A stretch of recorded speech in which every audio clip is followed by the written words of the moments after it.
Good afternoon. Welcome to the Government Operations Committee meeting, April 21st. Meeting starting at 12:03. Today we only have one item to discuss, and then our continuation of BACs. And can I get a motion of our March 17th meeting minutes? So moved. Second. All in favor? Aye. Okay, let's jump into the behemoth of BACs. Well, Chinese, if you will, we'll pull up the presentation. So I think we're in the home stretch of two items on BACs. One is looking at the structure of those tier two, those locally appointed and created BACs. And then the second is just updates to the policy manual, highlighting a number of things we've discussed in prior meetings. And so looking at our history here, if I can learn a way to advance my slide. Okay. We talked about this, and at one point you all surveyed all of the mayor and commission about thoughts about how a tier two BAC should be structured. We got that information back. And then before you all wanted to make a recommendation to move forward, we did two additional things. We reached out to the staff liaisons that work with these BACs, and then we reached out to the BACs themselves saying, hey, if we were to revisit your structure, if we were to combine you or formalize you, what benefits and what challenges do you think would occur?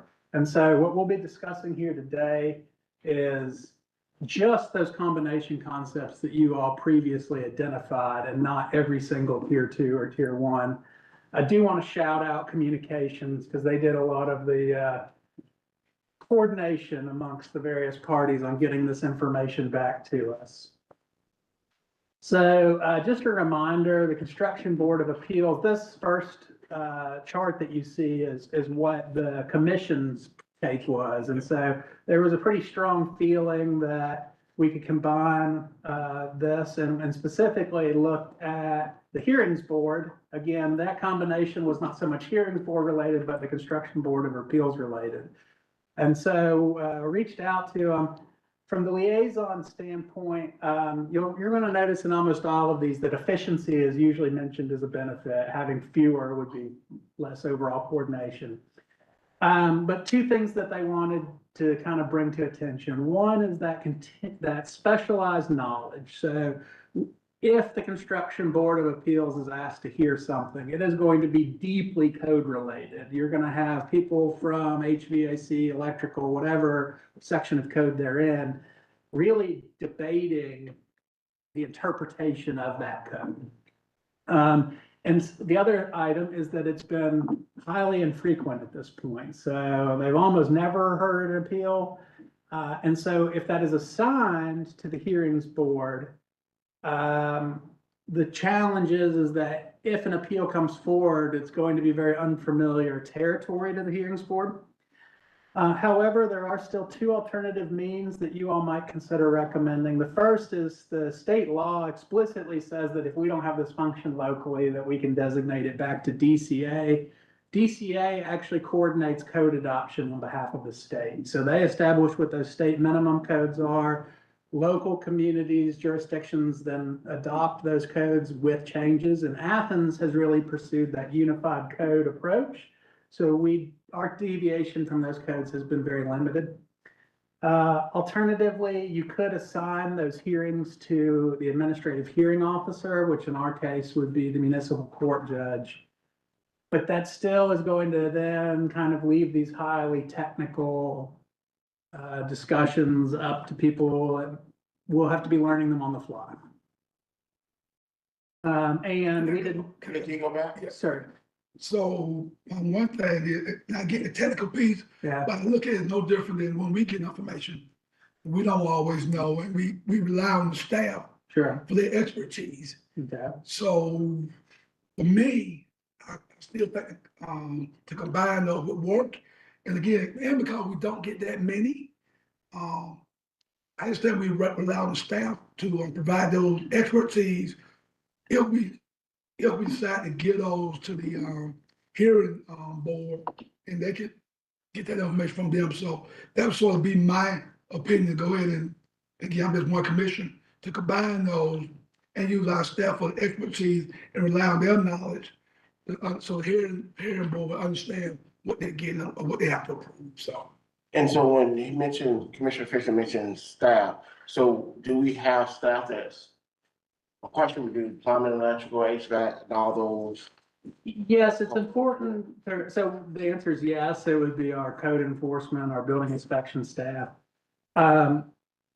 One thing to keep in mind though, is that when, or if the Construction Board of Appeals needed to hear something now, it is actually challenging a staff interpretation. So it would be somebody in the private sector that says, the code says X and you're interpreting it as Y, but we also think it means Z. And so that's why the way it's structured now with the Construction Board of Appeals, you have representatives from the trades was the goal, so that it would be that you are somewhat arguing it to your peers who are also familiar with its implementation. That doesn't mean that it changes, you know, if you just think about changing who that venue is to hearings board or administrative hearing officer, I don't know that it changes the dynamic that much, because all it's going to do is put that burden back onto the person who's appealing to explain why they think they're in code. And so in that case, they're just going to probably have to be a little less technical. Can you explain DCA's role? Yeah, so at the moment, DCA doesn't have a role now in appeals for us. But if you think about code locally, what happens is the international bodies develop code recommendations and they do it by year. So for example, I think the last energy code update was 23. The states, and in our state, DCA then adopts state code. They say, okay, all across the state, we're going to use the energy code, but we're not quite ready to go to 23. We're going to do 2019 energy code, and we're going to do it with these modifications. Okay. And that sets what you could think of as the floor for doing business in the construction trades in the state. Local communities then have the option to adopt further code changes and deviations from those states. I will say that DCA strongly encourages you to be judicious about how you do that. Okay. Because what they want is that somebody who's in the HVAC business to be able to do the same business in Clarke County as they do in Fulton County, as they do in Oconee County, and not have different rules in 159 plus jurisdictions. So if you think about that front end, DCA is establishing code minimums. What the law says is that you must have an appeals process. So if somebody's debating your interpretation of code, there has to be some venue, and they say you can have this locally sourced board, or a board identified with that, or you can just shank it back to DCA, the same people that told you what the code was to begin with. So you can keep the board as it is. I think there's probably strong consensus that we wouldn't recommend that to you just because of how infrequent they're meeting. You can send it to the hearings board, and that's somewhat a gamble that they're not going to be meeting very often. But it retains that local control, if you will. Or you can just say, yeah, we're just gonna, if you got a complaint, take it up with DCA, and whatever they say, we'll roll with it. My initial thought would be to send it to DCA. Let them, since they write the code, and then they have code minimums that, you know, local jurisdictions can make changes, that would be the subject matter experts, and send it to them. I mean, and you say that we try really hard to align with state code. Can you think of any instances off the top of your head where we don't? Yeah, Beyond a little bit here and there? Maybe our stream buffer? no, because that's not building code related. I'm trying to think of a few off the top of my head. I think we might have some things around swimming pools that are a little bit different than what DCA covers. It's something I could follow. I don't want to speak too much. It's in our ordinances where we've deviated. So you can find it on Muni Code, and it's each section is fairly brief. Yeah, if we could just have some indication. I mean, it sounds like this is so infrequent that kind of makes sense to let the state kind of figure it out. But I hate there to be an area in the code where, our community values are, started to go above and beyond what the state delegates. Yeah. The state, they're, you don't necessarily align on everything. But, if it's, with this kind of stuff, it's nuts and bolts and pretty objectively based building stuff.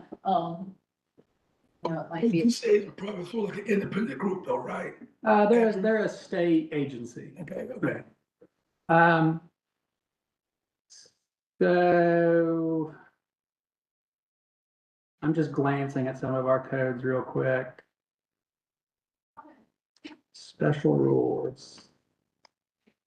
Yeah, so our last deviation from the electrical code from DCA minimums was from the 1990 edition of the electrical code. So that is now actually covered in current electrical so the codes. state has updated theirs, so. Yeah, so that no longer would So apply. we sometimes end up being ahead of the game with stuff.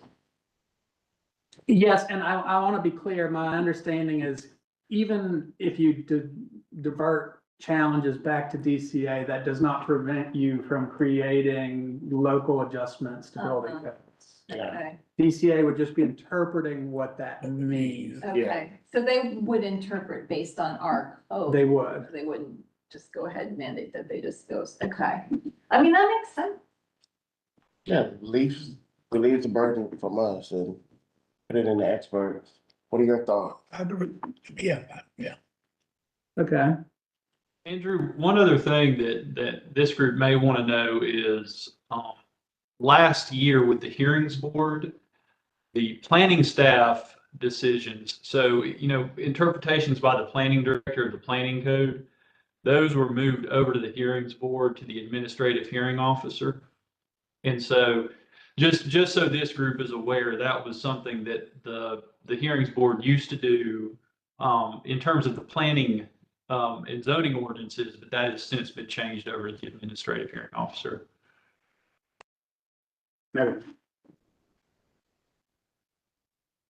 Okay, so you all asked us to look into deferred compensation and pension board combination, and this is again, the Mayor and Commission survey. It was actually the same for both. There was strong interest in seeing if they could be combined. From a staff liaison feedback, there is some potential streamlining and efficiency that's picked up from this and maybe some cost savings as well. Certainly having one body do oversight would be helpful. There are also some drawbacks here. So they're very different animals. One deals with the pension and one deals with the employee designated, individually directed accounts. So I just want to throw this in there because Commissioner Hammond is not here. Yeah. His foot is put down when I combine those. That they actually refused to take it up because their chair would not put it on the agenda. Commissioner Hammond.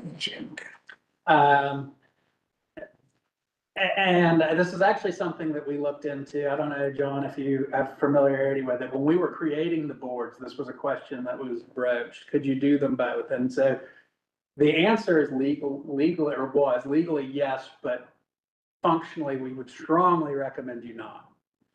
And it really has to do with the liabilities, the differences in missions, and some of the complexity around that.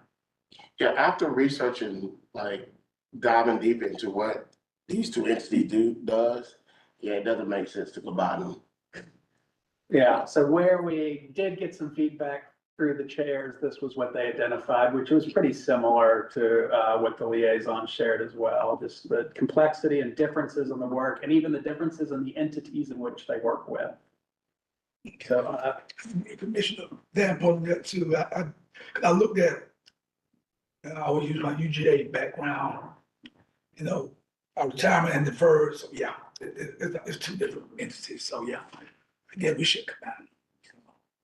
I mean, I agree. They have truly separate. I wasn't totally clear on what each did and what Yeah. the difference was, but, you know, knowing that there is a serious difference. Okay, we're gonna shift gears for a second.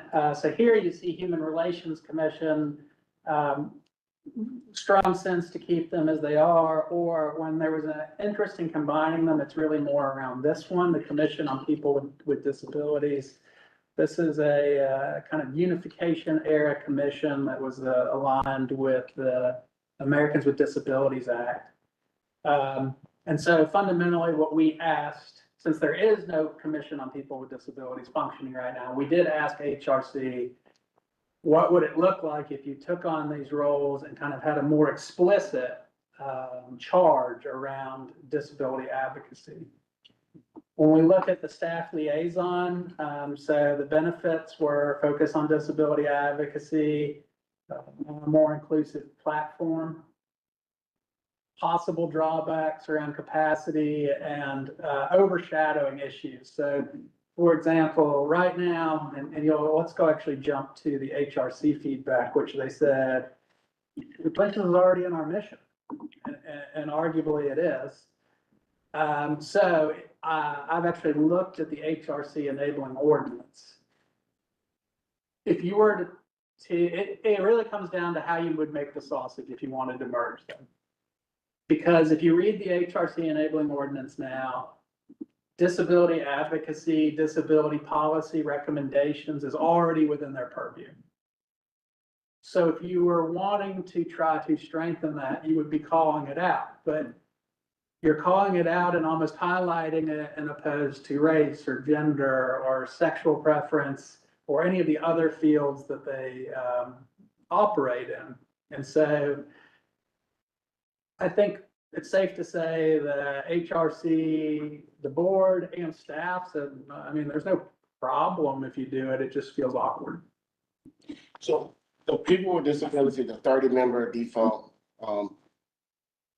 that's not state required. We're not, so let's just do away with it, just add a charge to HRC because it's already in the enabling ordinance. So it was my understanding that that board came out of the Americans with Disabilities Yeah. Act, and it was this, was it before unification? That was before unification, wasn't it? Yeah, so 1992 was the first time we were. Right around, yeah, so it's this community's way of assuring that that act got integrated into the local government, the new local government. You know, that's been 30 plus years. And I feel like as a nation, we very much integrated the principles of that act. Like we know that, you want to accommodate. And the HRC, I mean, I know in my mind, informing the HRC, it was to assure that people with disabilities as well as any other marginalized group would be considered in anything. So when I'm looking at the HRC ordinance right now, and it says, human relations, defining that, says the definition should include those activities and programs classified as promoting the general well-being of residents with regard to race, color, creed, gender, sexual orientation, national origin, religion, ethnicity, ability, gender identity and expression, socioeconomic status, ancestry, veteran status, familiar status, relationship status, and marital status. So, Man, we were all. you've got it, but I want to point out that ability is one of the, let's say, 15 plus Yeah. functions of HRC. And as a reminder, about a year and a half ago, this body was working on accessible facilities. And we're implementing phase 1 recommendations from this body, but it was really a partnership between the people and belonging department, central services and leisure services about those improvements. And I know that HRC is currently discussing bringing forward some additional recommendations around restrooms and specifically product availability as it might relate to feminine products or diapers and babies. So this is not off their radar is where I would tell you. We are, no, I'm not saying that. So are we gonna talk about the 17 members? That'd be later. We do get to some membership discussions later. Okay, So what I would say is if you all, from my own experience, being a board liaison, there's a blessing and a curse to a large membership. The blessing is many hands can make light work, and when they're firing on all cylinders, things are going very well because you have a lot of people plugged in. The curse is if they start to lose their traction, you get into pretty quickly, you can get into quorum issues. yeah, And so at the end of this, we'll have one recommendation about membership. okay. And, I'll throw this out there. I'm up for election next year. Do you really need HRC? Okay, we got people belonging on that department. Okay, we got to move on.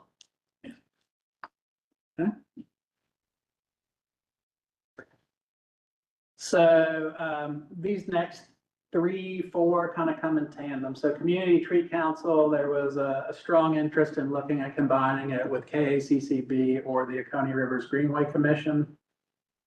Oconee Rivers Greenway, those two plus potentially Athens in Motion, recognizing that there's a transportation component to it. Keep Athens-Clarke County beautiful, kind of staying in that environmental theme. And so we got lots of feedback here. And of course, Jeff, not to put you on the spot, but I'd ask for you to fill in some gaps on whatever we miss. Starting with Keep Athens-Clarke County beautiful. What they really wanted to highlight was that they have an alignment with a national organization, right? So it would be as if you were thinking about the Scouts, right? So there's a national Keep Beautiful organization. There's even a state level organization, and then there's local. And so that allows them to be plugged into it. They also have their own nonprofit that can help leverage places where help make the county nimble, if you will. So they facilitate donations. They help with some of their member development. And so what they really saw was there were some drawbacks that would occur in those spaces around alignment of the mission, alignment with the national structure. And then no matter which ones you combine, there's going to be some need to revisit bylaws and governments and that kind of thing. When we get to the actual feedback from the BAC itself, so their chair sent over these thoughts.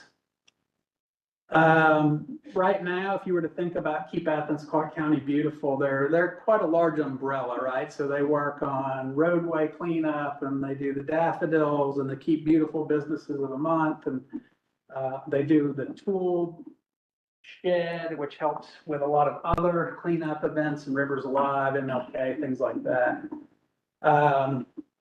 And so they felt like if you were to combine missions similar to what we just talked about with the Commission on People with Disabilities, if you take this umbrella organization and you say, oh, and trees.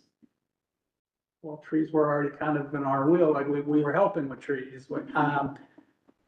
And then this actually goes on to a second page of drawbacks. So there was the Keep Athens-Clarke County Beautiful Board and Liaison really wanted to make sure that you considered those drawbacks. Now, before we get too far into discussion, I'll say we did also speak with the Tree Council Liaison. These are more technical. You know, again, it's bylaws. One thing to keep in mind here is having a tree board is needed in order to qualify as a Tree City USA, and being a Tree City USA helps with some of our federal performance metrics, which then creates grant funding opportunities. So for example, right now, we have a grant around natural area stewardship that we got from the Forestry Commission, and having Tree City USA certification was viewed favorably in that review.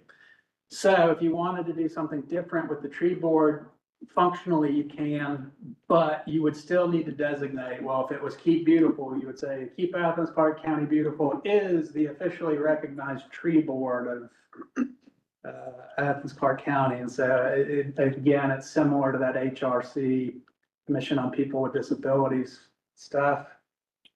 And then the Greenway Commission, similar stuff, right? That they feel like they have a narrowly defined purpose. Now, unlike the other two, so I did forget to mention the Tree Council has somewhat of a nonprofit status. They're a nonprofit federally, but they have not updated their records with the state, just to have their kind of corporate status. When you get to the Greenway Commission,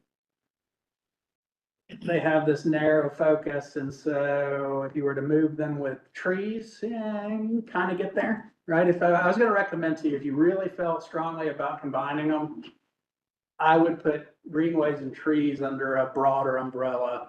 But I think what we wanted to share is that in general, the feedback was that they didn't really see strong benefits from it.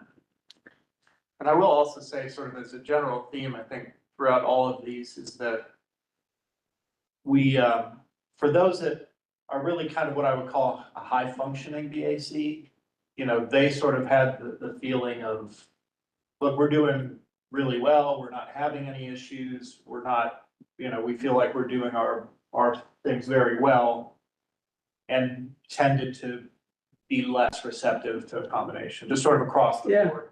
So all three of them, they're active. That's what you're saying, Jeff? Yeah, and all three, well, so, we didn't hear from the CTC specifically as a board. For the other three, and you have copies of the letters that they sent, that are pretty extensive. Yeah. I sit on the CTC, so I can attest that they do meet monthly and have been pretty active, like we, you know, they've submitted, updated the invasive species ordinance, we updated our tree Yeah. ordinance Yeah. recently, like. They've been more functional, I'd say, probably in the last 5 years or so than maybe they were a little bit before that. Good question. That's fair. Hypothetically, Corner Rivers Greenway Commission, from a staff perspective, once that is all completed, built out, maintained, that, because, Central Services would be, or whatever department, they'll be maintaining that. That organization would disband, or will they? So I mean, that would be, of course, at the purview of the Mayor and Commission. The Greenway Commission would roast me if I did not share with you their vision that our Greenway is a trail system within a conservation corridor. And so I think what they would probably share with you is that if the network is built out trail-wise as broadly as it's envisioned, which is probably a 50+ year Yeah. vision, that their focus would then become on stewardship, both stewardship of the existing trail assets, but stewardship of the natural corridors in which the greenways exist. And I will note that speaking kind of on the trail system things, one of the, and I think it's under the, Athens in Motion, maybe? Babe, I think it's under the ORGC as well, was that they did feel that there were some opportunities for the two to, work a little bit closer on their plan function. And I think this has been brought up before on it, because the Athens in Motion plan has a certain aspect and the Greenway plan has an aspect. I think it's under the, I think it's on the Greenway benefits one. here, trail planning.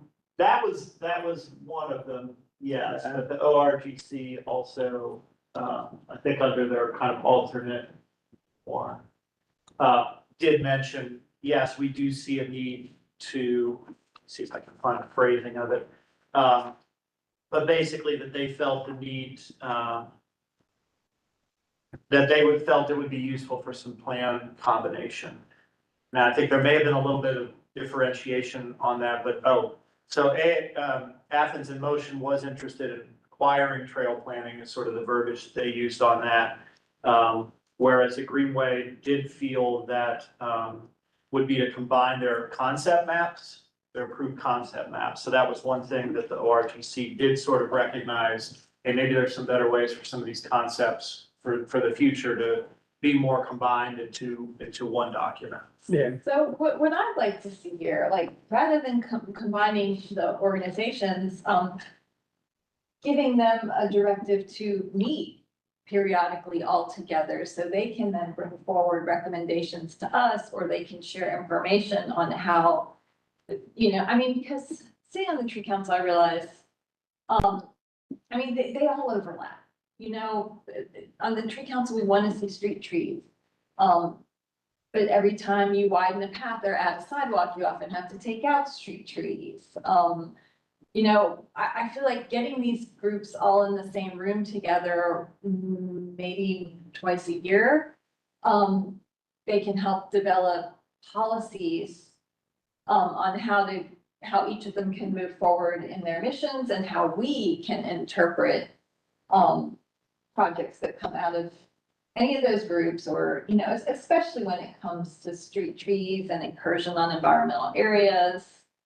A lot of folks, I mean, I know in the tree council, there are people that have served on the Greenway Commission at one point or another, or in Keep Out of the Park County. I mean, there is a lot of overlap, but I mean, the environmental issues are so integrated. I feel like it's so important to get the people that are working in these niche areas all in the same room on a fairly regular basis, so they can make some integrated recommendations that can move forward to us. And I know, sorry. Yeah, go ahead. I was just gonna say, and I think it's on here, and may not have this quite right, but I believe that ORGC has somebody from AIM on it, but there's not a lot of ex officios that sit on, and one of their suggestions was, hey, that's a great idea from that communication standpoint, to maybe let's make sure that we've got ex officios kind of across on each one to at least also help keep track of some of those And issues. maybe getting a report kind of from these groups, a combined report from these groups annually would help us understand, what they're working on and how those things overlap, and like maybe inspire the mayor and commission to let it influence policy moving forward. It's a good idea, but we want to streamline all of this. So OR, GC, KCCB, CTC, they want to stay separate. They would recommend to you that they stay separate. All four would strongly recommend, and I'm fairly certain they were unanimous in their board decisions when they sent those letters to you. And none of these are, well, we appoint to KACCB, right? But we don't appoint.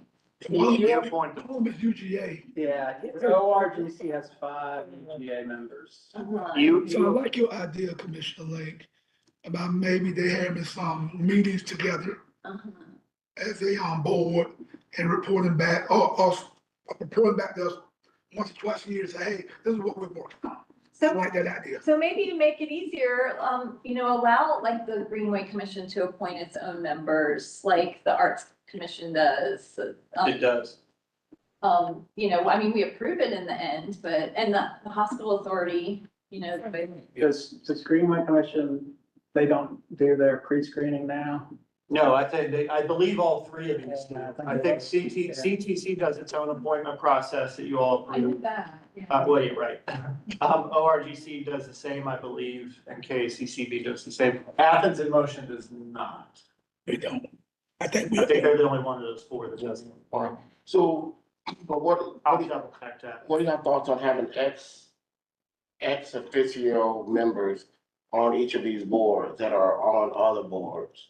So that communication, I mean, that's already the case on the tree council, from what is that right? is that across the board? Not explicitly, because if you think about it, like Athens in Motion came after. If y'all wanted to enhance intra-BAC coordination, I would recommend you consider 3 things. One is to stipulate ex officio membership on each, so cross-pollinate. The second, to your point, Commissioner Link, is maybe at the beginning of the year, they should come together to share their work plans. Because each one of them tends to have priorities that they're working on, and they may discover some overlap. So for example, if Athens in Motion says, well, we're doing an update to the Athens in Motion plan, that would give the Greenway Commission a venue to say, well, we just did our Greenway plan 2 years ago. Let's be sure that these are aligned. And then the third thing that you could consider is each one of them usually is asked to provide an annual report. You could ask that that just be a single consolidated report on environmental and transportation issues. And that's what I'd like to see. I'd like to see it all in one report, so we can have it in one document and understand how it overlaps and how it relates, and maybe can inspire us to develop policy that enhances all of those missions together and helps the environment. I like Commissioner Lake's idea. I just looked it up to verify, and ORGC does provide you all with their nominees if you approve. Yeah. And they have a list of up to 10 ex officio members, but none of them are the other ones that we're talking. It's leisure services, sustainability, planning, public utilities, TPW, Bike Athens, Rail to Trail, Upper Oconee Watershed Network, Oconee Rivers Audubon Society, and Northeast Georgia Regional Commission. But you can, So maybe, it does specify you can only have 10, so you'd have to change. the so maybe that, now that we have an official alternative transportation group within the county, maybe that Bike Athens member should be an AIM member. Well, certainly if you're changing the ordinance anyway, I mean, you could do that. Well, and put, staying at the conceptual level, if you all recommend to your peers, we recommend that these people be ex officio. We can then go back to those BACs and their enabling ordinance and say, well, does it make sense to increase the cap and names, or do you want to swap? Like, I suspect they would each want to offer you some deeper insights on that front. Because each one would be an ordinance change with the exception of Athens in Motion, which is currently enabled under a resolution, but we recommend that you go ahead and move that as an All ordinance. So provide an annual report that each of these entities that have a common goal. So like, as Commissioner Lake was saying, environmental goal. So we will say, hey, entities, we want an environmental report from these 4 entities. And then they will comprise it, or will they come to us and say, we have this environmental report? Who's the enabler? So typically when an annual report is provided, it's generated by the BAC and relayed through their liaison to Okay. the clerk of commission. All right. So these 4 will stay separate as well. I think what I'm hearing is that they would stay separate, but you are seeking better collaboration. Yeah. Okay, so SPLOST oversight and T-SPLOST oversight, just a reminder, as it sits currently, this is a mayor's committee, so it's not a tier 2, it's appointed by the mayor, but there was discussion amongst this board if it should be formalized.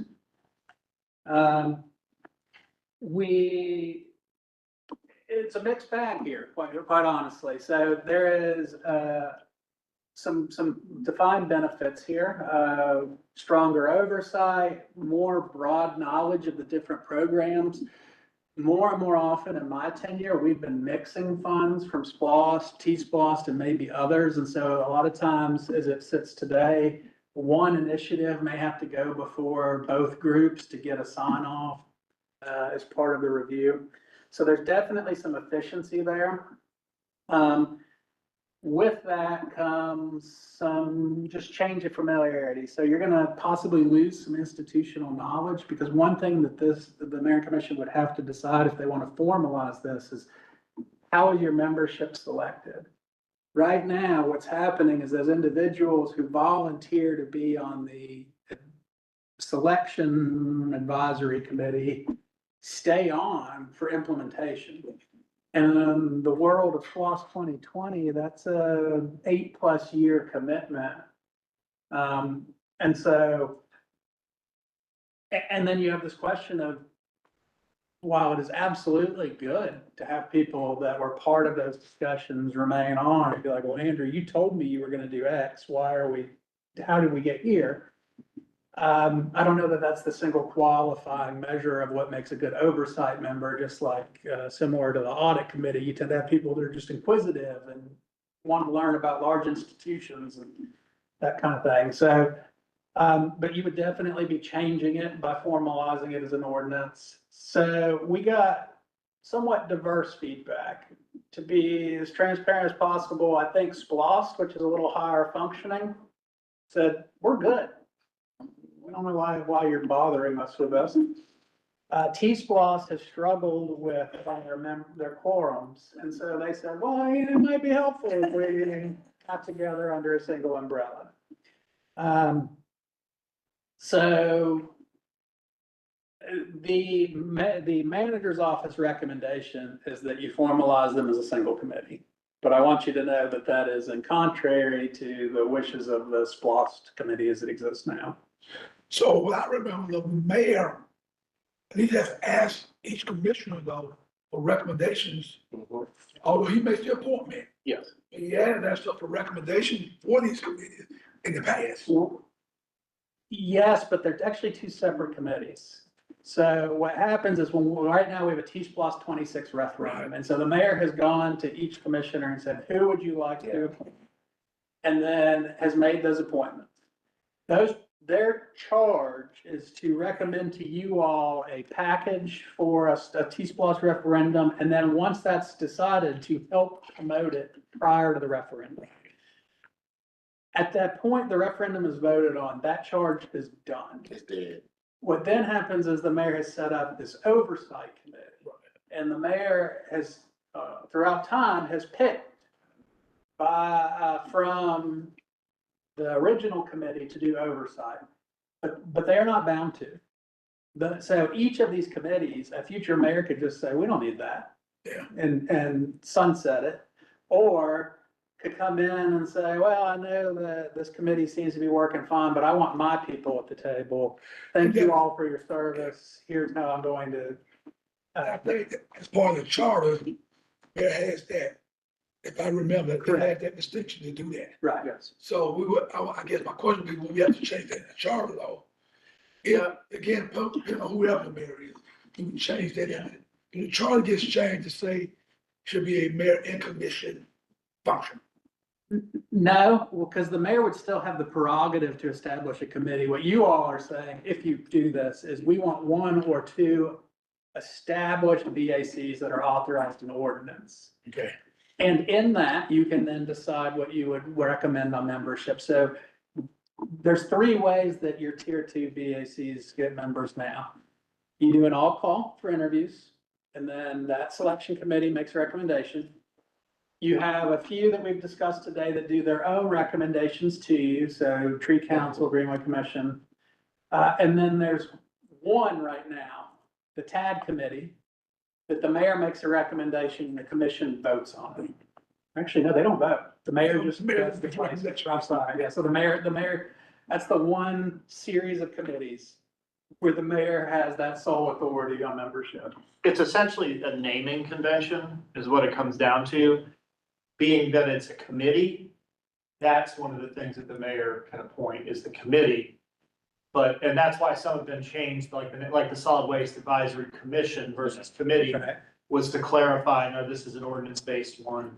So, you know, if it were called the SPLOST Advisory Commission or something like that, then it could fall as an ordinance thing, right? I'm correct in that, right? So you could take no action and leave them as mayor's committees, as two separate committees. You could take an action to formalize each as their own VAC, and then it would be codified in ordinance and really endure beyond whatever any individual mayor is. Or you could take a recommendation to have a single VAC that addresses all oversight. I like the third one. So, I do too. so from so like T-Splosh 2020, that committee is established, 2018, blah, blah. Can we do an ordinance from T-Splosh 2026 forward that they're all combined? And then let those that are already established just end when the project is completed? That makes sense. Yeah. So would you combine, so the T-Splosh 2026 We'll just have one bid. Advisory would just be a part of the SPOS one? So from T-Spot 2026, it would just be one BAC. So any SPOS that comes afterward, it will be under So that. functionally, no mayor's committee would be duplicated. So those committees the selection committees, which is a really arduous process, but it only happens every few years. I mean, that's a huge committee, you know, and I think it's right for the So mayor to call. those will stay. Yeah. We're talking about the oversight. But the oversight is often drawn from that selection committee, but it's whittled down. But not necessarily drawn from that. But they're just looking at the specific projects, correct? Yeah, I mean, I think it makes sense to combine them moving forward, like Yeah. after the next round. Yeah, Because it's the staff that really brings the technical knowledge to the table.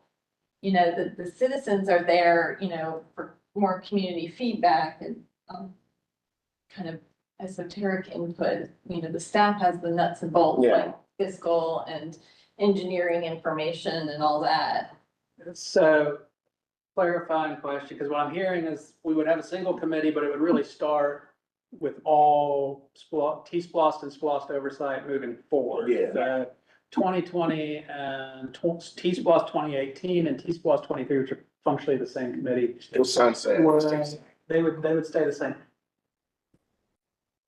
Would you like to recommend that you offer to the T-Splost committee that they could opt in to, I say, because they're the ones, is this fair, Jeff, that said like, yeah, we're kind of struggling with quorum, like, wouldn't hurt, or did you get a sense that they're fine to run autonomous?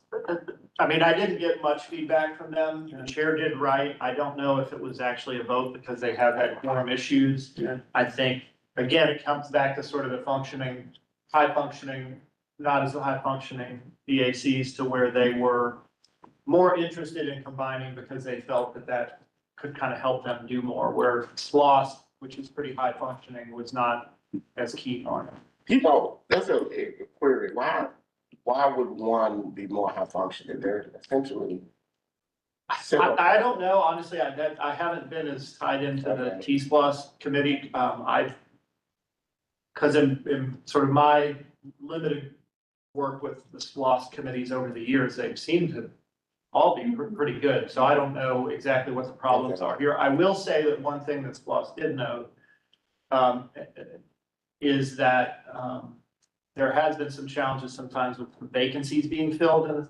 And so I think that was a concern of theirs that, they wanted to make sure that kind of and I know we're talking about sort of vacancies and some of the handbook stuff, but you know, that was a bit of a concern from theirs, but that was really the only one. T-Splost was much more interested in, and I think trying to figure out some solutions to be a little more functioning.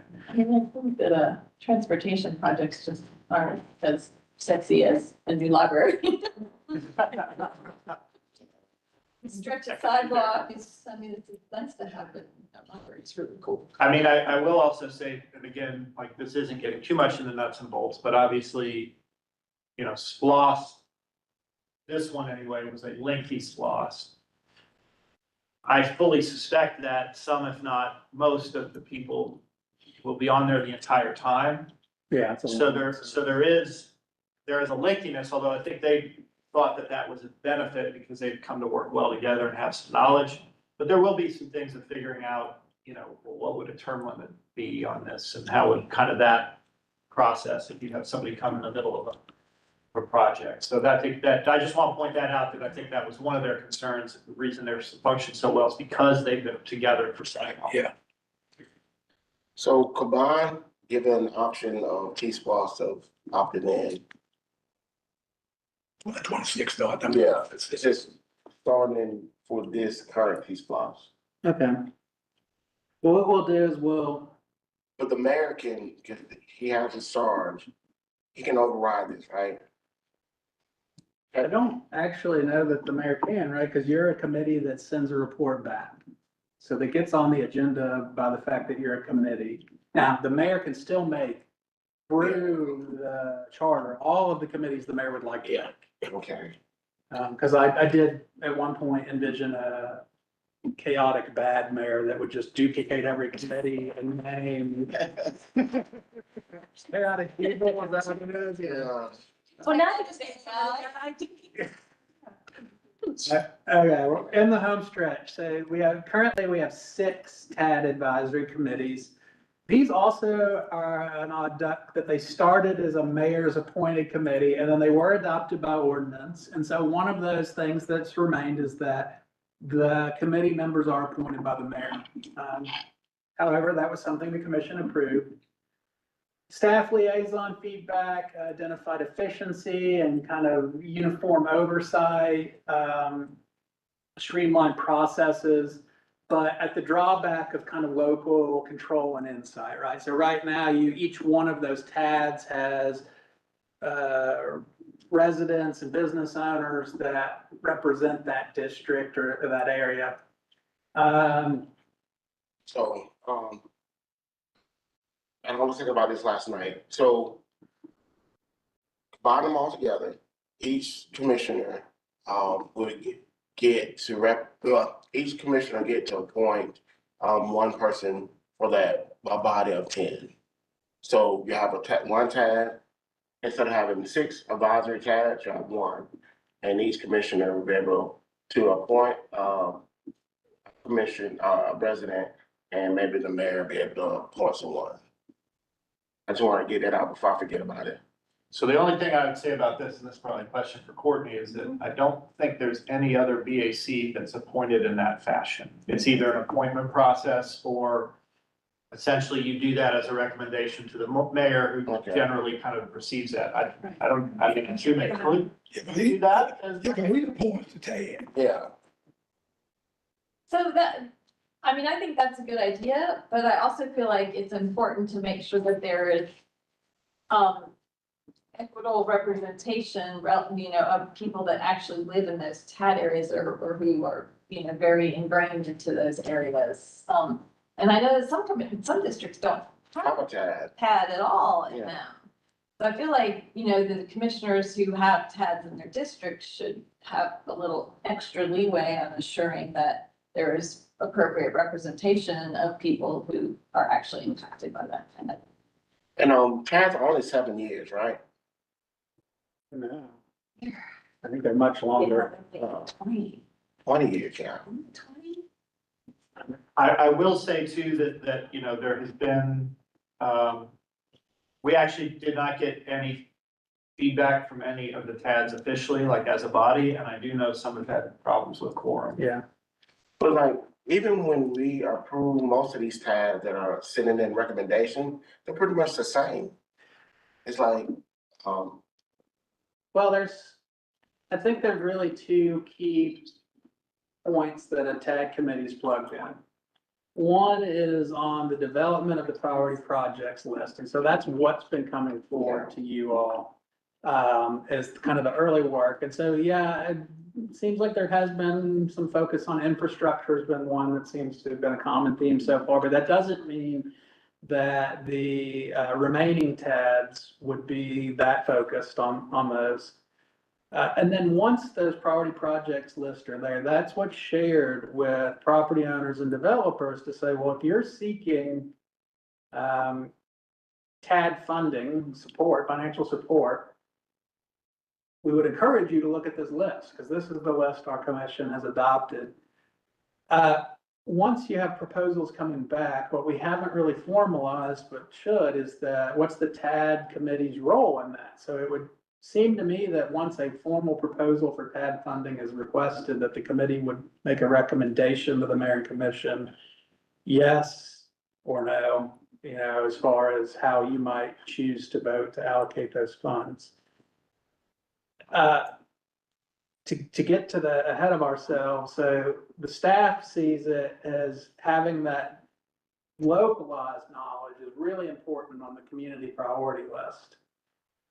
But once those lists are adopted, it does seem that you could take 6 committees to 1 pretty easily. And you could say, we want to have, our goal is to have representation from each district, either as a property owner, resident, or business owner. But what you're going to find is that you're not always gonna get applications that fall your way. To the degree that when you really look for that specialized kind of membership, you almost have to recruit it. Well, and that's currently how the tag committees function.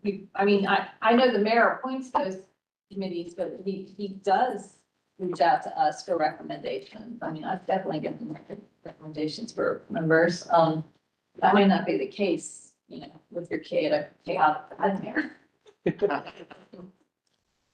So maybe we could write that into the appointment process, that the commissioners do have that role. So this one is already odd, I think, unless the attorney's office feels strongly otherwise, you could recommend that if in consolidating to a committee, you add a little more detail to the appointment, where maybe the mayor is still asked, but he should consult with commissioners that represent those TADs, seeking representation from TADs before considering something else.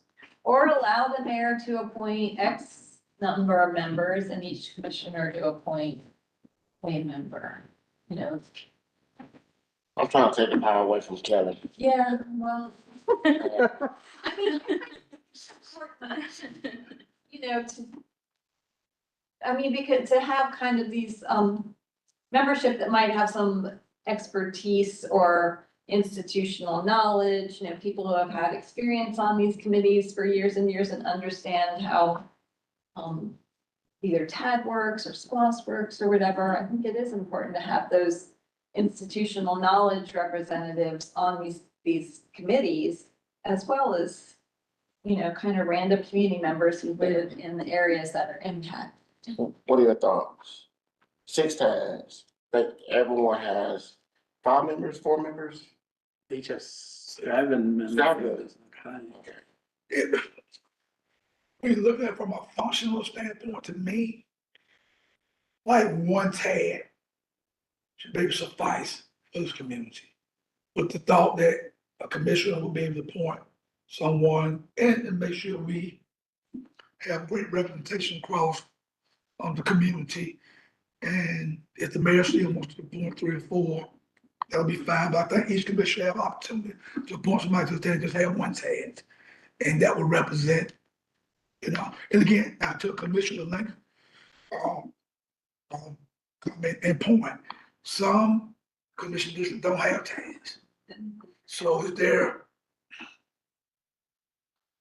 an advantage for if a commission got a TAD, they get 2 in that particular district, and the other commission don't get any, you know, appointments? I think that to be fair though, we should have that option for each commission to appoint somebody from their district. I'll make a recommendation, keep it broad. Like each commission district representative should make a recommendation for their district. But if they don't have anybody, then the mayor can appoint, like, you don't have a TAD in your district. Yes, you do. I got one in mind. Happens. Happy It's on my district. doesn't have a TAD, so like, he won't have a vested interest in like, You know, and what's interesting, some of our districts sort of intersect in a way. If not right against. They kind of build against each other. Community is definitely impacted. It is, so I think we would go with each commissioner. So I'm gonna make one suggestion to you on commissioners, that each commissioner should nominate somebody. I would not use the words from their district, because as we all know, district boundaries get redrawn, and you could have somebody redrawn out of your district, but still be the commissioner in that space. So just keep We it don't like never that. have no time soon, but you never know. Just to mention this in case it's as relevant to this, or even the SPOS component, and sort of our quick looking in that, you know, the way that you all have appointed BACs in the past, it's been set up as an application process. Yeah. But kind of in a quick look, it doesn't seem like there's a limit to that. So if you want, you know, like, well, I mean, there's a limit to it, but. Right. Sorry, Courtney, gave you more. But to that point of, you know, recommendation versus appointing somebody to a BAC. I mean, it seems that, you know, that you all could consider changing that if you wanted to, as to, for certain ones, if you wanted to appoint, each commissioner appoint somebody to that, it seems that you could. That's our quick scan. But it- Sitting here, we don't find anything restricting that. Right. I don't wanna add, we're doing interviews now, I don't wanna add to our interview. Right. process. And we're doing enough, we're trying to make sure all our colleagues can get to the meeting, so I like the appointment part of it, Mhm. either from the mayor, from us, and move forward, I think we can get it done a Yeah. lot quicker from that perspective, so, I do like from that and not do a application process. And that's really where the naming comes down, because if it's a committee, then it's the mayor appoints. If it's a commission, a board, authority, then, then that would be commissioners appointing, not, by the mayor. Because right now, TAD and SPLOST, we don't do an application process, Correct, we just appoint, correct. so Okay. I'm not supposed to stay in that format. And would that appointment be permanent, or would there be terms? No, Would you consider every. typically what you would do is stagger some terms. Okay. And so, for example, if I represent District 4, my person might be serving a 2 or a 4-year term. But if they leave early, then it would seem to me that I would have to be the one who makes a recommendation. Now, those recommendations, I think, as a commission would probably still need to be affirmed by the body. Yeah. Yeah. So ultimately, I might recommend Courtney as my representative as a replacement, partial district, partial term. And we will work through the sausage and come back to you all with, ordinances. If you all recommend the concepts and the commission affirm, the mayor commission to confirm. Yeah.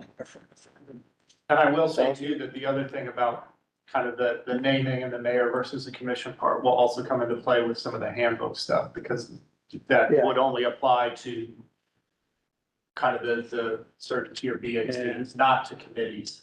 Correct. Okay.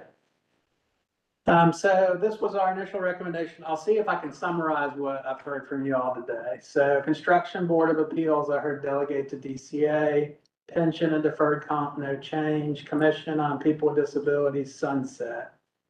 Community Tree Council, Greenway Commission, keep Athens-Clarke County, Athens in motion. You identified 3 avenues in which to create stronger collaboration, but they would remain individual BACs.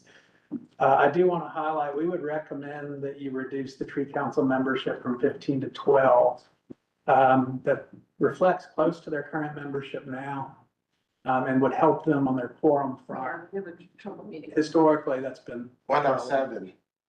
well, because they currently have like 11 or 10 members. There's a bunch of ex officio, They do, a lot of yeah. staff shows up. And I don't know that, I have to look at that, but a lot of times that doesn't count to what their member It number does. is. That counts. Yeah. So here's the reason why I say 7, because I think most of our BACs have 7. I think most of them have 10? Oh, did, It's been a while since I've looked at the numbers of it. It varies pretty wildly. If you throw commission disabilities on there, that skews the average, but, like solid waste, HRC is on that. it's 15, I think. I've I'd got- say probably the average is closer to 10. Yeah. With Andrew on that, just thinking through it. Athens in motion is 9, hearing boards is 7, HPC is 7, HRC is 15, planning commission 10, PSCOP 9, solid waste 10, vision 10, ACAC 11. So we'll get to membership later, right? That the next topic? Well, if you tell us, are you looking to do additional changes in membership numbers? So has CAC, the Community Tree Council, always had active 12 members? So we're just thinking like 10 years down the road or 5 years down the road when people retire, get off and. There have been times where they've had up to the 15, but more often than not, they're running at less than 15. But for a typical board, do you really need 10 members? I mean, I think it's helpful. I think that's a good number, and that, you typically do have a couple absences at each meeting and in this meeting. And you know, especially in these committees, when you often are dealing with pretty technical information and you need folks with a technical knowledge base, it's important to assure that there's a good chance that some of those people will be there. But we, The people on, some of the people on the tree council are like actual arborists and foresters and have like real scientific knowledge of species and ecosystems and. yeah, so I do wanna make this plug, that one Andy's watching, deferred compensation and pensions are to be touched.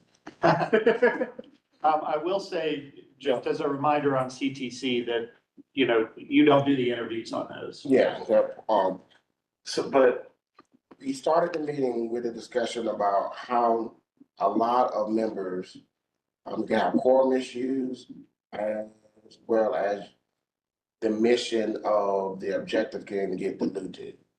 So, I just, Do for we, me, like uniformity. do we know, does the staff know the number of BSC that have issues with quorum? Yes, so, because before this recommendation was made, I made it a point to reach out to liaisons for these folks. What percent, you don't have to name, but what percentage you had, if you had to guess, have issue with quorum? I mean, is it 50, 60 or less? I mean, At the moment, it's basically two. okay. That's good. Yeah. I thought it would be higher. That's good to know. That's good to know. But some have until recently and really resolved some of those issues. Like I know HRC was really struggling Right. with it and has really put some effort into it and improved that. Y'all see what I'm getting at though, like uniformity amongst all of our BACs? I mean, ACAC was a challenge for quorum for a little while as well. Now, you know, that's one too, that I will say that their charge and function has changed quite a bit since they started. So, that one's a little bit different than some of the other ones, because when they started, of course, they were kind of external and didn't have a staff person that was part of Athens-Clarke County or a master plan or some of those. A lot more of that work is being done kind of by staff than it used to, but there are what, 11, did you say? Yeah. On ACAC? Yeah, I think that's right. For the sake of time, Commissioner Davenport, can we sort of table the membership? Yeah. Just, so we, we know it's right now there's some issues, but take a look at, we already got an idea of what those numbers look like on each board. So let's sort of All right, table that right now until we can figure out where we going and then come back maybe to the membership. Okay. And so to summarize, SPLOST, T-SPLOST oversight would begin as a BAC, but starting with this point moving forward. And TAD advisory, the goal to unify to a single 10-member board. Would that be, y'all are comfortable with it being after the community identified priority list are completed, since about, I think at this point, y'all have 4 of them that have been accepted. We'll wait, By the time we get all the ordinances written, you'll probably be in the home stretch there anyway. Okay, so that is the end of that. If y'all are comfortable, we'll write that up as a recommendation that can move forward to the body. that was awesome. So I'm afraid to touch anything here. The other thing that y'all had worked on was the policy book, the manual. And so we've talked about a lot of different things. I sent you all each a clean version and a track changes version, because the track changes are substantial, but a lot of that is housekeeping style editing. Fundamentally, what we've addressed are the things that have been talked about in here. The fact that, the only way a staff member should be a voting member of a BAC is if it's identified in an ordinance, full-time staff. That we would not duplicate membership, so you can't be on 2 BACs at once. Things of that nature. I don't know if you all have had a chance to pull it up, but to look it over. I did, I do want to put the BAC handbook on hold Okay, until we've, cause I think membership should be specified. And, I did have a question about, bylaws, and can you help me, can you explain that to me? How each of the BACs have different bylaws? Make sure I got my notes right. So we're saying one thing, but their bylaws are different. How do they change their bylaws? Did I get that right? So what I would say is your enabling ordinance is your minimum, but that they can all have the prerogative to adopt bylaws that are consistent with that ordinance. So we say, okay, I get it. So for example, in most cases, you appoint BAC memberships, but you don't appoint a chair. Yeah, And then that BAC amongst themselves may decide who the chair would be. And I would say too that they don't all have bylaws. yeah, And I would say it may be even less than 50% that have bylaws, frankly, that are independent of their own, as a sort of a rough estimate. just even with the attendance policy.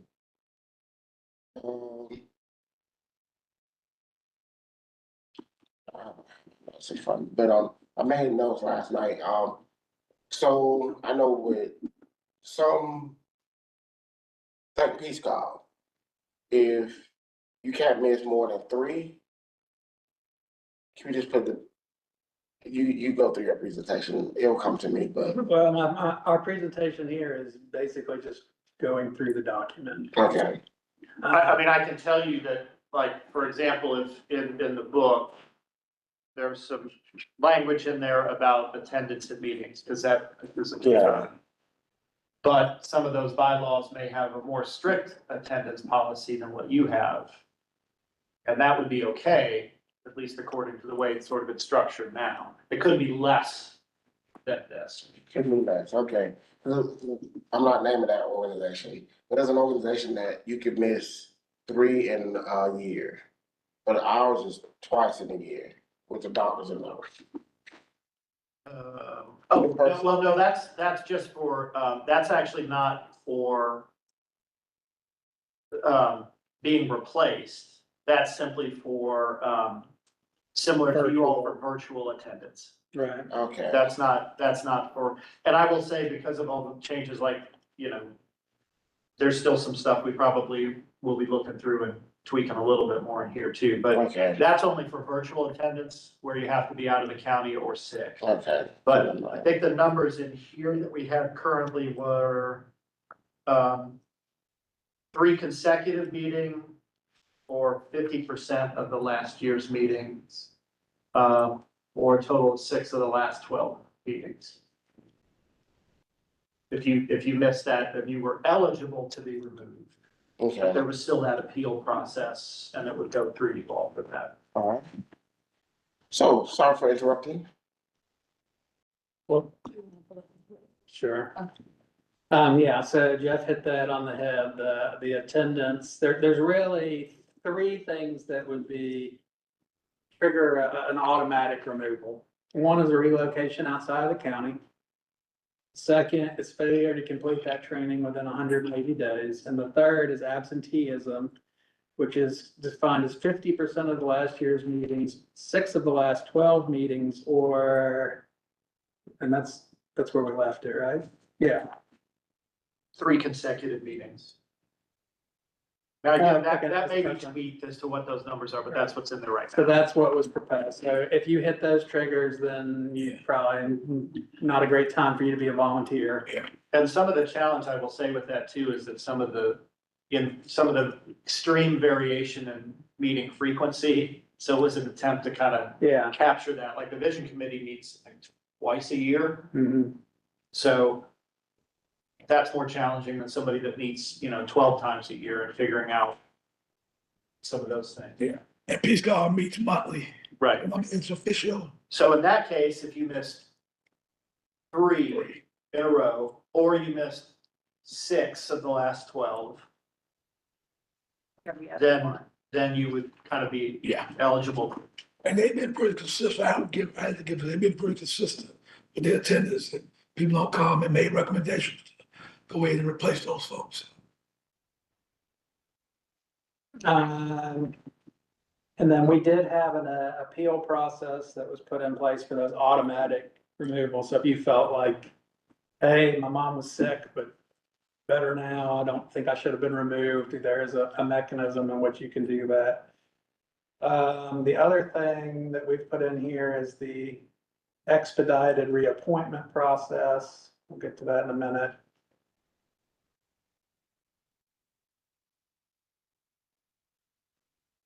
You can see why I'm getting a clean copy. Yeah, and there's a lot of edits. Very little original language left. Yeah. So this section of the attendance policy does speak to those virtual minutes. So reappointment is here. Basically, there would be a special committee that considers individuals who want to be considered for their first reappointment. And they could expedite that so that you wouldn't be out soliciting for a reappointment if you had a member in good standing who's recommended to do so. However, after that first reappointment, then it would just be open application. So you don't have somebody who's just kind of perpetually on the committee, at least without your blessing. Trying to think of. We did also, as you recommended, when you apply, you would have to apply and you could only kind of pick your top two. So you can't say I'm interested in every role. And then y'all are left struggling with where do we interview Andrew for 4 different positions? But one thing we did Friday, we had Thursday, we had our interviews. If people selected more than one BAC, I asked them, what's your preference? All right. They didn't know, that's how we interview them based on their preference. We did also clarify that because there's not a quorum of the Mayor Commission doing this, that these interviews could move to virtual and not have to be in person. It could be. So this is that removal section, really gets down to what we just talked about. There is the referral option. So if I'm on a BAC and I'm just not contributing to the overall benefit of the group, and the group decides to recommend referral, that would come forward to the commission, and the commission would ultimately decide that. Okay. On the virtual coordinate Yes, sir. with commissioners. We're not voting that, okay. We don't have to vote, we don't vote. You're just interviewing. Okay. So now, can we go real quick, go back to absenteeism? Absenteeism, okay. Yeah. Any BAC member who fails to attend 3 consecutive meetings or 50 last year meeting, or a total of 6 of the last 12 meetings. So like Solid Waste Advisory Commission, we meet every month. If I miss 3 of the meetings, so if I miss January, February, March, I'm automatically, in removal. But it also says, or a total of the 6 of the last 12 meetings. So if I miss in that calendar year, January, March, whatever, Every one. every other one. Okay, tell me the math, I'll explain that, explain that. And that could be kind of whatever. I mean, that was where we tried to have some identification of the various nature of different ones. The other thing I would point out is that, we say sort of it's an automatic, but technically speaking, it's basically eligible to be removed from the BAC by a majority of the book. So if the BAC is meeting and basically says, yeah, this person has never showed up, they haven't met these criteria, we recommend that they be replaced. And they would do that. If there's some circumstance that they feel they're still a contributing member, even if they've met this criteria, they wouldn't have to make that recommendation in theory. Yeah. And so it's kind of leaving it up to the BAC to kind of tell you all, look, here are the people that are not performing or attending meetings. We need to have them replaced. So if a BAC has, if you miss 4 meetings in a 12-month year, that will be less than the 6 meetings in a 12-month. And less than the 50%, so yes. Assuming they meet. Yeah, assuming it meets 12 times, and most probably meet, 11 times, in a given year. So in 11 times, you'd either miss January, February, March, or you would miss 6 of those 11 meetings, Okay, or you would miss 6 of the 12 meetings going into the year prior to that. And where that comes into play with some, or, there's some that are more quarterly meetings. And so if you only attend, 2 of them, it was trying to kind of give you, if you meet infrequently, you still have to make 50% of those at least. If you meet more frequently, then there can be some other parameters like 3 consecutive meetings. So that's kind of where that math came from, but it's also, we're glad to think of different things. It was just trying to identify the wide range of meeting times and really identify the problem, which is when the boards right now don't really have a way to say, somebody is just never showing up at this meeting. We don't have a way to. and that includes sub meetings or just the main meeting? Just the main meeting. Okay. And to Jeff's point, the absenteeism is triggered by a vote of the BAC. So it's really allowing members to shed ghost membership, if you will. Sometimes you get a non-participatory BAC member and you just need them to voice, I can't fulfill what I thought I was gonna do, and they don't.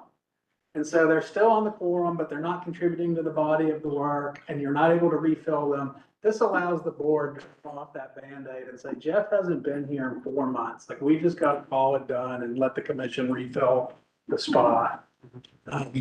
But it does leave enough wiggle room that if they choose, if we all know that Jeff's just working through some stuff and he's been great before, like, we can continue to let it ride. Or they were gone for the summer, for example, for Right. some reason, and Yeah. missed some there, but it was an unusual circumstance, and you still wanted them on that board and say, we're not gonna recommend them for removal. Whereas if there's more nuanced reasons for a removal, maybe I'm running around telling everybody I'm a member of the BAC and we think X, but the BAC actually hasn't voted on that, or maybe they think otherwise. That's where the board can recommend a referral, but that goes to the commission to decide. So, and or if there's maybe a conflict of interest or something of that nature. So, I don't know if you saw other items in there, Commissioner. So we had talked about the stipends before. $25 is what this group had recommended. So if you move that forward, that would be as a part of the FY26 budget discussions. What did we say about to, 8 grand? how much was it? Well, I can rerun it for you because that's just. Right. I thought you gave us a number.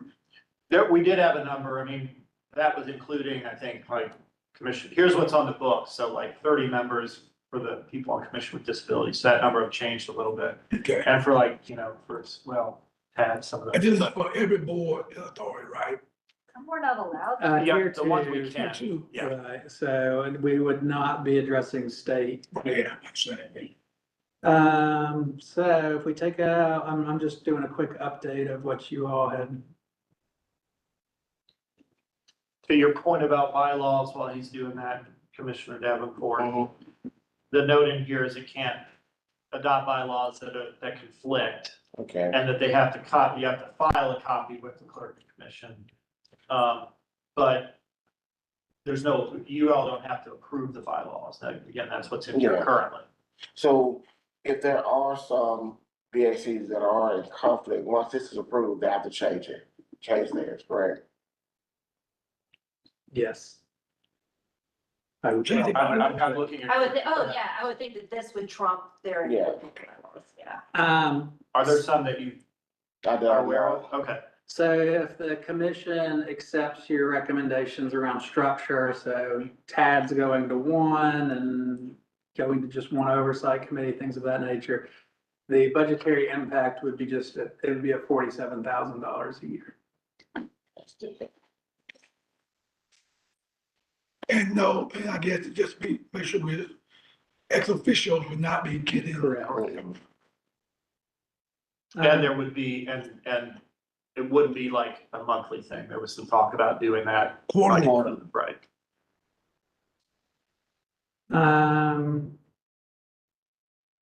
So I guess the question around this policy manual is, are y'all wanting to chew on it more or have other issues addressed or?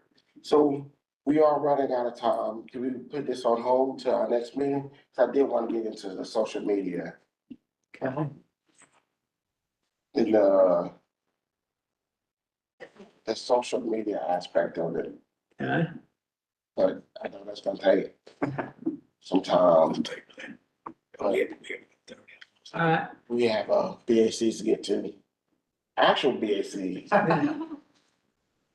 A motion to, go ahead, I'm In sorry. our next meeting, we will take up the edits to the policy manual, and then we'll just give you an overview of that membership on Okay. BAC since you asked for it. And can we add, y'all want to start the discussion on, what is that? The rental protection? Or just stick with BACs? How much we get, they wanna wait. Okay, just BACs. Motion to adjourn? So move. All in favor? John? John, Yes, sir. did you give me a call when you get a chance? Yes, sir, I can. All right, thank you. It's Commissioner Fisher. Yes, sir. Absolutely. I'll Thank you. take care. Thank you, all. Have a good night.